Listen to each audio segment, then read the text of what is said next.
Peace and blessings to all of God's children. I pray this finds you well.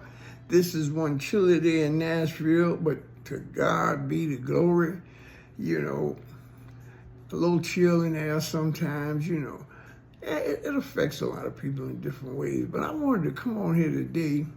This chill in the air today motivated me to talk about truth. And I'm going to make this a real simple breakdown. This is my experience of what truth is. You have first absolute truth.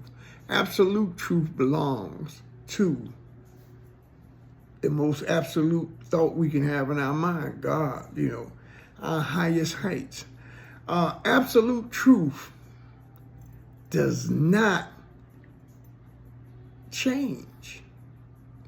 Absolute truth is in all things.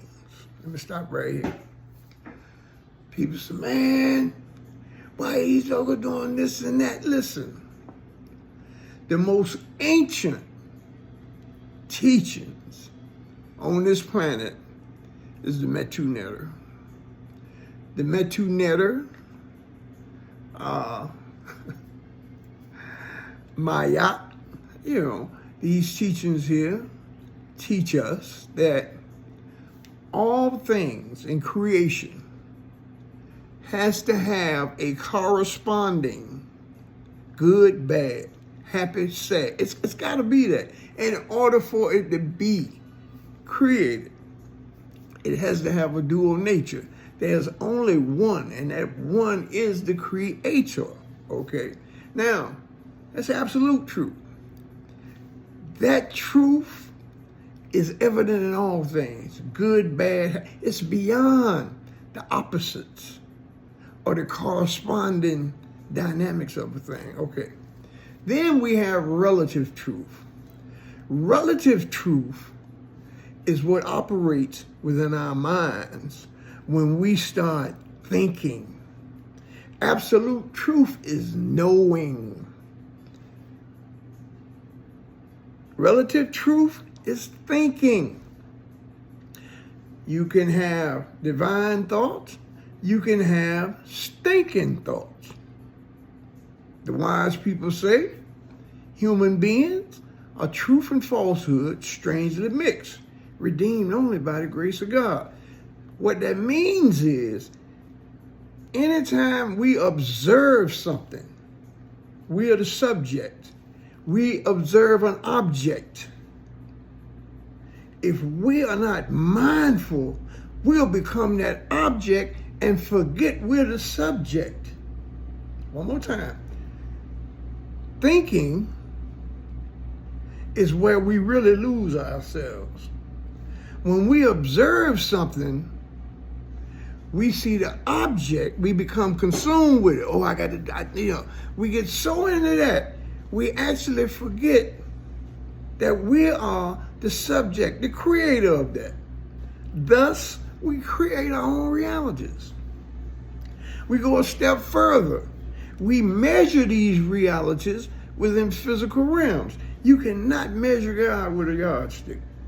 You cannot measure that which is of God with a yardstick. This is where symbols and signs have to come in, because you have to have a elevated sense of awareness to recognize the signs and the symbols. The signs and the symbols are necessary to travel in the spiritual realms. This is why God He teaches in parables, metaphors, allegories. He's trying to open the door to your mind to see the story beyond the words. Words are tools of thinking. And that's what makes our relative truths. This is what we ping pong back and forth with much of our lives. I'm talking about me. Like I said, I'm sharing my experience. I've searched this. I want you to research it within yourself on your own terms and through your own experiences. We're talking about truth. We're talking about a power that's not to be managed in the thinking of our mind. Our thinking creates our sense of being the object rather than the subject. So this is why I said earlier, where we lose ourselves is when we start identifying that which is not of ourselves, but which we project. When we are born as children, we come into this earth through the grace of the Most High with a clean slate. Our first teachers are mothers. In a lot of cases, not some rare cases it's the father, but they teach us to be human beings. However, that teaching removes the clean slate of our minds, that innocency, and it starts indoctrinating us into the rules and regulations and play schemes of this manifest created earth. Science has proven that between the ages of 6 or 8 or 12 years old, a person's whole, this is why they have in the Hebrew tradition bar mitzvahs. It's to celebrate one's coming into the ways and being, beginning their journey into this earth. We, many times, attach ourselves to the illusion in our minds and we don't want to let go. We exercise divine gifts and holding on to what that will not let us grow. What doesn't grow dies. That's just that raw. And see, the thing about truth too, when it comes on the scene, it's an experience. It needs no announcement. It's acknowledged through the witnessing of us of it. Now, this is how it's been working for me.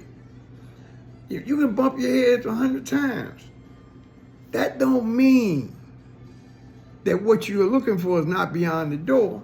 You just got to find the knob and the proper procedures and how to enter where you need to be.